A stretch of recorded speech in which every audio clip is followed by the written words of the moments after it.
So whichever one you want to take, any of these three methods is a sure bet for you to come to the UK. Just give yourself, and trust me, you'll be in the UK. But if you don't have money, just take the number 2 option. That is the easiest and the most assured way of coming to the UK. Nurses from the red list countries can actually move to the UK. And in this video, I am going to tell you how nurses from the red listed countries can move to the UK. Hello everyone, my name is Queen Darlene Anyako. If you're joining me for the first time, I talk about how to relocate and how to move abroad, talk about living in the UK, life in the UK, and lifestyle. So if this is your first time seeing me, please do endeavor to subscribe. And to my returning subscribers, thank you. You guys are really welcome. I love you guys. And I'm here to give you all the information and news you need back to back. Now, we are going to talk about how nurses in the red listed countries can actually move to the UK. It is no news that the WHO has moved some countries like to the red list. Some are red list, some are green, and some are amber. But this color coding means that if you're in red, we all know that red is a danger. So if you're in red, you cannot move to UK. I mean, you cannot be recruited via an agency.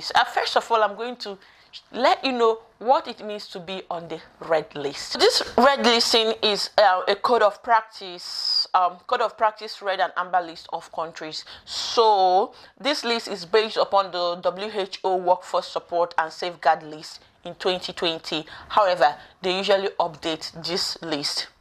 The Code of Practice for International Recruitment states that some developing countries should not be targeted when actively recruiting health or care professionals. This is not just about nurses, including doctors, okay? So this country list below is based upon the World Health Organization Health, Workforce Support and Safeguard list 2020, and will be updated alongside scheduled progress report on WHO Global Code. This is going to, you can just read as it goes. When people are talking about not recruiting people from the red listed country, they actually forget a fact, and that is still what I'm going to tell you. The list doesn't prevent individual, so being on the red list country doesn't prevent individual health and social care personnel from independently applying to health and social care employers for employment in the UK. Do you get it? This list does not prevent individual healthcare and social care personnel from independently applying to health and social care employers for employment in the UK of their own accord and without being targeted by a third party. So basically, it means that a third party cannot recruit those in the red listed countries. So it means that agencies cannot come to the UK. I mean, agencies cannot come to any of these countries in the red list to recruit. It doesn't mean that you as an individual cannot apply independently. Now, but the problem is most employers, because they already know that these countries are red listed countries, they try as much as possible to avoid recruiting from them. They don't really, it is not your fault this time around, it is a fault of the news or organization. Now let me list the countries in this red list.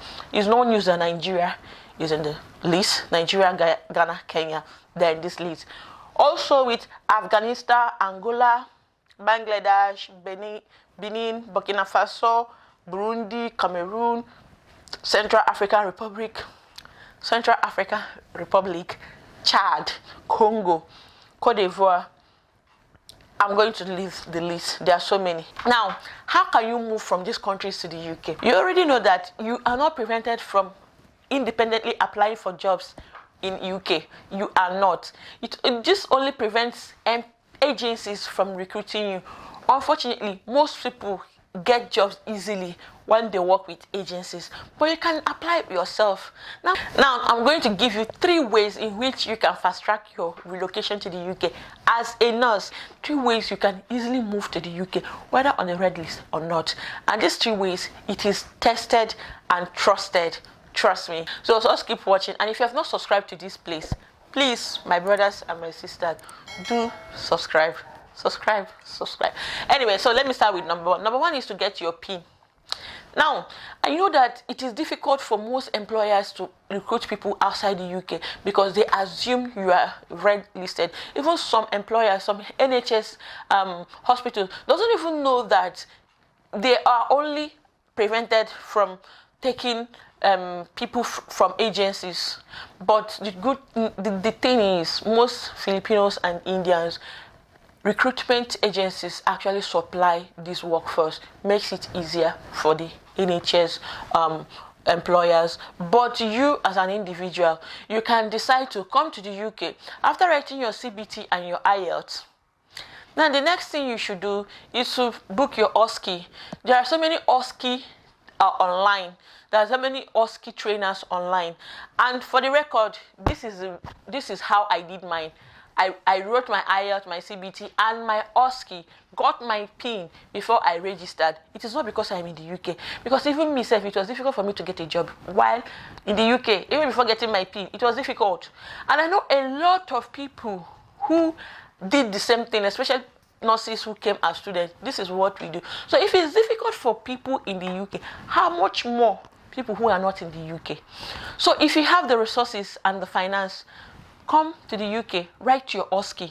After all, if you're going to US, you have to come and write your NCLEX, right?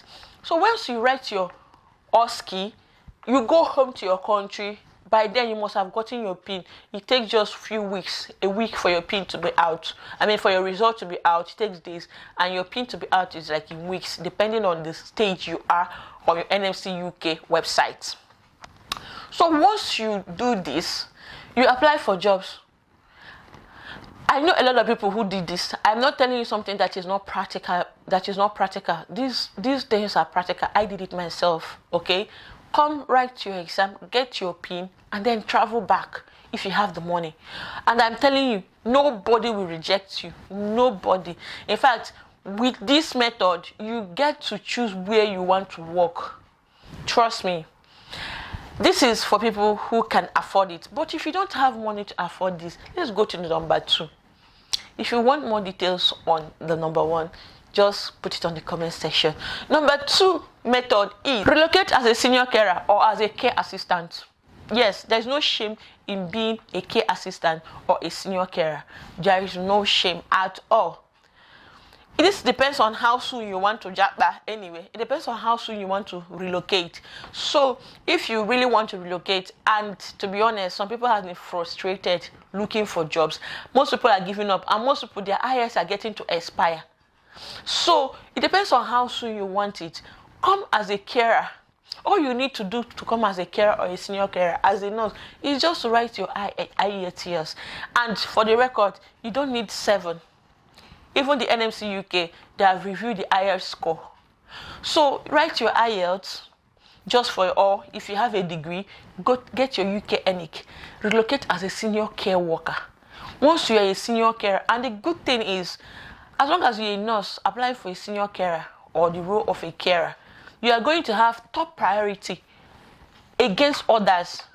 So when you come as a senior carer or as a carer, start working. While you are working, make the money.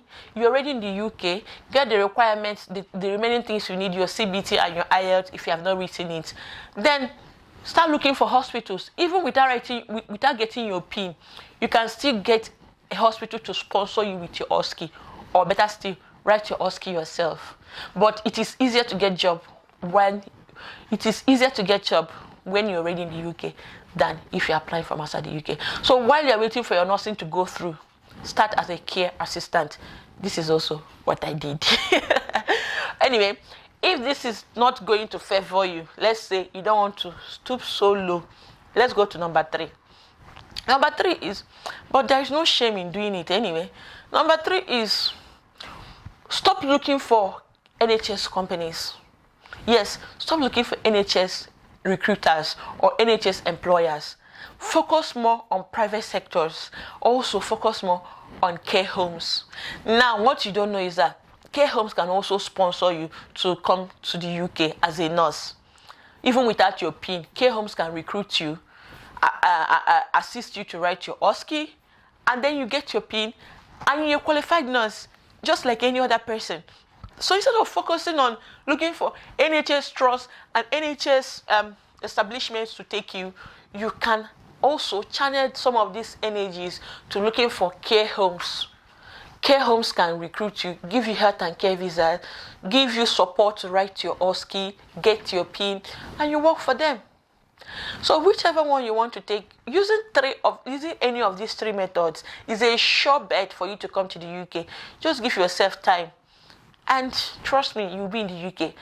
But if you don't have money to do all those rigorous processes, just take the number 2 option.